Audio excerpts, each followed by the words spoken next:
రాహుల్ గాంధీ ప్రతిపక్ష నాయకుడిగా బడ్జెట్ మీద చేసిన ప్రసంగం నిన్నే దీని మీద చాలా చర్చ జరిగింది, కానీ అది బాగా ఆకట్టుకుంది. అంతకుముందు రాష్ట్రపతి ప్రసంగం మీద చేసినప్పుడు కూడా మోదీ 2 సార్లు అడ్డం రావడం, తర్వాత వెనక్కు తగ్గడం, ఎదురుదాడి చేయడం, ఇవన్నీ బడ్జెట్ మీద ఆయన ఇంకొంచెం అధ్యయనం చేశారు. అక్కడ పద్మ వ్యూహంలో అంటే చక్ర వ్యూహం అనేది వాడారు. చక్ర వ్యూహంలో దేశాన్ని ఇరికించారు. పద్మం వీళ్ళ గుర్తులో ఉంది కాబట్టి అని చెప్పి, కమలం గుర్తు అది కాబట్టి అని ఆయన చెప్పారు. ఇవన్నీ కూడా చెప్పారు. అలాగే 6గురే ఈ దేశాన్ని శాసిస్తున్నారు అని వాళ్ళ పేర్లు కూడా నరేంద్ర మోదీ, అమిత్ షా, మోహన్ భగవత్, అజిత్ దోవల్, అంబానీ, అదానీ అని. అప్పుడు స్పీకర్ అభ్యంతరం పెట్టారు, సభలో లేని వాళ్ళ పేర్లు చెప్పకూడదు అని అభ్యంతరం పెట్టారు 1-2 సార్లు వీళ్ళంతా. అంటే అదేంటి వాళ్ళ పేరు చెప్పకుండా ఎలా, దానివల్ల ఏముంది అని అన్నారు. కానీ తర్వాత సరేనండి మీరు వద్దంటున్నారు కాబట్టి నేను A5 A6 అంటాను అని, దాని ఏదో A4 ఇట్లా నెంబర్లతో నేను చెప్తాను అనే ఒక పద్ధతిలో అది కూడా చెప్పారు.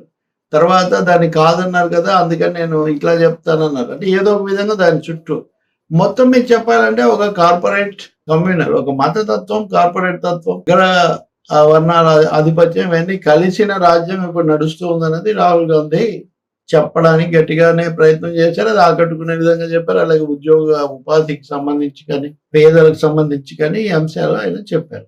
చాలా సుదీర్ఘంగా ఉంది అనుకో, కానీ చెప్పే ప్రాసెస్ లో అనేక సార్లు ఆయన మాటలకు అడ్డు తగిలే ప్రయత్నం కూడా చేశారు. ఆయన వెనక్కు తగ్గలేదు, గట్టిగా ఉన్నారు. మధ్యలో ఫోటో చూపిస్తే ఫోటోలు చూపించకూడదని మళ్ళీ అభ్యంతరం పెట్టారు. ప్రతిపక్ష నాయకుడిగా మీకు కూడా బాధ్యత ఉంది, మీరు రాజ్యాంగం ఇవి కాపాడాలన్నారు, సభాపతి కూడా అడ్డుకుంటున్నారు అని చెప్తే మళ్ళీ సభాపతిని అవమానించారని మళ్ళీ కాసేపు దాడి చేశారు. ఇవన్నీ కూడా జరిగాయి. అయినా రాహుల్ గాంధీ ప్రసంగం ఆకట్టుకుంది. చక్రవ్యూహం అనే ప్రసంగం, ఈ చక్రవ్యూహంలో దేశం చిక్కుకుంది, మోదీ బ్యాచ్ ఈ చక్రవ్యూహంలో అన్నది ఆయన చెప్పిన మెయిన్ సారాంశం, ప్రధాన సారాంశం.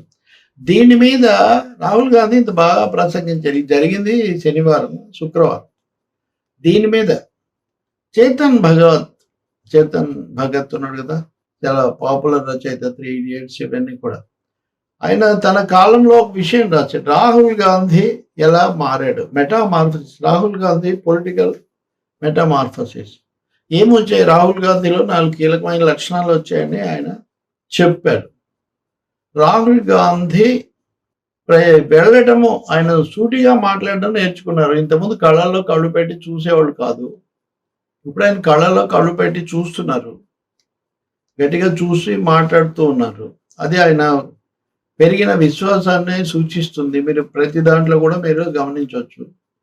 రెండవది, గతంలో ఆయన టఫ్ సబ్జెక్ట్స్, కష్టమైన క్లిష్టమైన విషయాలు తీసుకునేవాళ్ళు కాదు, తేలిగ్గా పైన ఆకట్టుకునే ప్రయత్నం చేసేవాళ్ళు. కానీ ఇప్పుడు చాలా తీవ్రమైన లోతైన విషయాలు, తాత్విక విషయాలు, రాజకీయ సైద్ధాంతిక కోణాలు కూడా తీసుకోవడానికి ఆయన ఏమాత్రం వెనుకాడడం లేదు. వాటిని కూడా తీసుకొని వాటిని వివరించడానికి, విశ్లేషించడానికి ఆయన గట్టి ప్రయత్నం చేస్తూ ఉన్నారు.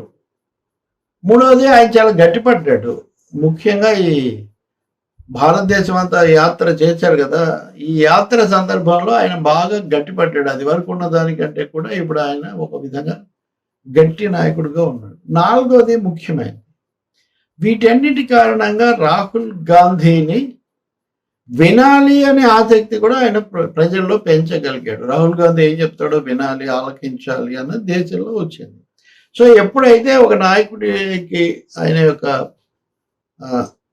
స్థాయి అనండి, లేకపోతే ఆకట్టుకునే శక్తి పెరిగిన తర్వాత ఆయన వినాలి అని జనం ఎప్పుడైతే భావించడం ప్రారంభిస్తారో అప్పుడు వెంటనే దాని ప్రభావం కూడా పెరుగుతుంది. ఆ ప్రభావం ఇప్పటికే కనిపిస్తుంది. ఇంకా రాహుల్ గాంధీని ఊరికే ఏమీ లేదని తోసి పడేసి పక్కన పడేసేవాళ్ళు ఇప్పుడు ఆలోచించుకోవాలి. రాహుల్ గాంధీ పాత రాహుల్ గాంధీ కాదు. ఈ 10 ఏళ్లలో ఆయన చాలా గట్టిపడ్డాడు, చాలా నేర్చుకున్నాడు, చాలా మార్చుకున్నాడు. వీటన్నిటి యొక్క ప్రభావం మనకు పార్లమెంట్లో కనిపిస్తుంది.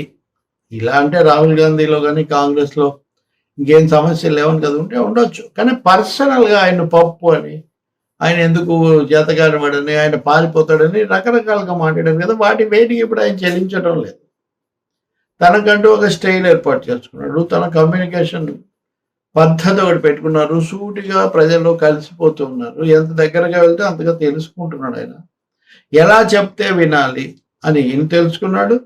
ఏం చెప్తాడో వినాలని ప్రజలు తెలుసుకున్నారు. దీని ప్రభావం కనిపిస్తుంది అని. సరే మళ్ళీ మన ట్రోలర్స్ వదిలేయండి. వెంటనే మనం ఏదో రాహుల్ గాంధీని అంటున్నామని. రాహుల్ గాంధీ గురించి చాలా విమర్శనాత్మకంగా గతంలో రాసిన రచయిత, ప్రముఖ రచయిత చెప్తున్నటువంటి మాట ఇది. నిజంగా మొన్న పార్లమెంట్ సమావేశాల్లో అంటే ప్రతిపక్ష నాయకుడిగా ఇదే కదా మొదటి సమావేశం. దీంట్లోనే ఆయన చేయగలిగారు. ఇంకోటేమో ప్రతిపక్ష నాయకుడే కానీ ఇంకోటి కాదు, ప్రతిపక్ష నాయకుడు అయినందుకే మీరు ఇంత చేస్తున్నారన్న పద్ధతిలో అధికార పక్షం ఆయన చిన్నబుచ్చడానికి అడుగడుగునా ప్రయత్నించడం కూడా మనం చూస్తాం. దేన్ని కూడా ఆయన ఖాతరు చేయట్లేదు. తప్పో ఒప్పో నేను మాట్లాడతాను, నేర్చుకుంటాను, నేరుగా నా ప్రజలకు చెప్తాను, నా పార్టీ నమ్మకం పొందుతాను, ఇదే పద్ధతిలో ఆయన వెళ్తూ ఉన్నారు. సో ఈ సభలో ఈ 3 లక్షణాలు కొత్తగా అలవర్చుకున్న, సాధనతో నేర్చుకున్న, జనంలో తిరిగి పట్టుబట్టిన లక్షణాలు ఆయనకు చాలా ఉపయోగపడుతున్నాయనేది చేతన్ భగవత్ చెప్తున్న మాట.